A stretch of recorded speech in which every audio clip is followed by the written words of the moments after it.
Ron, you've been preaching through the book of Ecclesiastes over the last few months. We're roughly about halfway through this wonderful book, somewhat obscure book, honestly. Old Testament book, has a lot of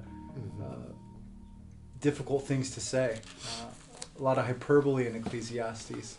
What I want to do is just read the first few verses of Ecclesiastes and ask you a question about some of these terms that we find in there. So, reading Ecclesiastes verses just 1 through 3, it says, "The words of the preacher, the son of David, king of Jerusalem.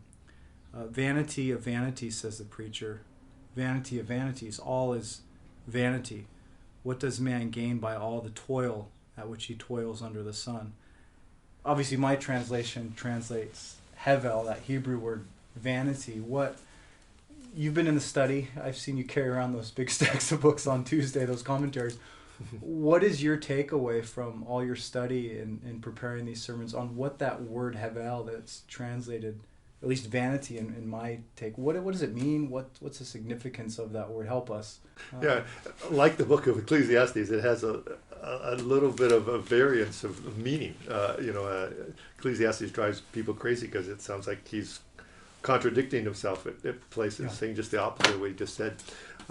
And the word havel is similar to that. It has a meaning of a vapor or a breath, so something that's temporary, short-lived.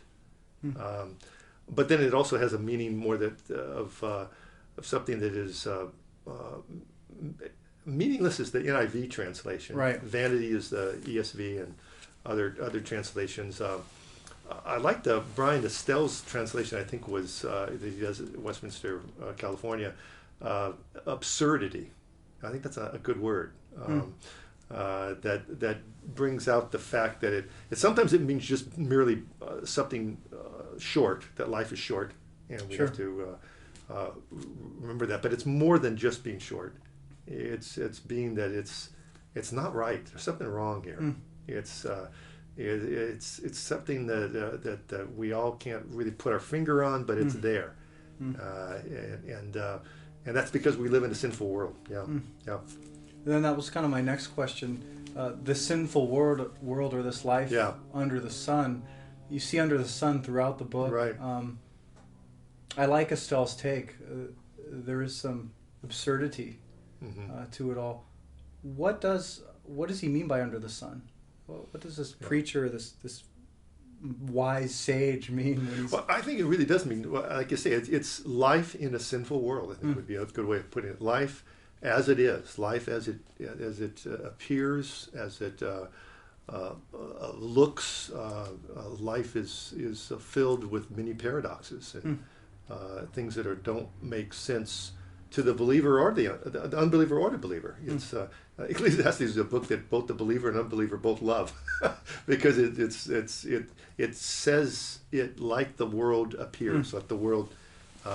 It's a very much a general revelation book in one sense. It's showing us what it is that everybody can see, and knowing that it's not just a book of general revelation, but a book of specific revelation as well. It's life, though, that is not just how it's observed by everybody, but because we know that this world we live in this present evil age, that it's life from that perspective, life as it is. I want to say apart from God. I think I said that in the pulpit. That may be taken too far because both the believer and the unbeliever live in this same world. It's not like two different worlds, but our perspective is different as a believer, as one in the covenant, than the world. And so we see life under the sun differently. I think I made the distinction that we're to not live life just as it is in a sinful world and go along with the sinfulness, but to live life not just under the sun, but live the life in the sun, S-O-N. Because it's a Christocentric looking at the book and seeing that we live differently as Christians. And so it's interesting if we go through Ecclesiastes, it's not just we kind of look at it two ways. We look at it as life as it is in a sinful world, but we also look at it, and he does at times bring out the fact that it's written to people who are in the covenant, and so they are seeing it as the world in which God has made, the world in which we must fear God and do what we can and live our lives, as he goes into in chapter 2 and other passages of rejoicing in our labor and our work, that there's meaning for us in a meaningless context, and a world that could be just have no rhyme or reason to it.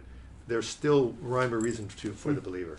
To touch on that, I remember reading through at least some of the commentaries, and Jerome is famous for reading Ecclesiastes and making exhortations toward asceticism, where Luther and the Protestant reformers and more of those in our line would say it's a confirmation of God's common blessings that are to be enjoyed. Right.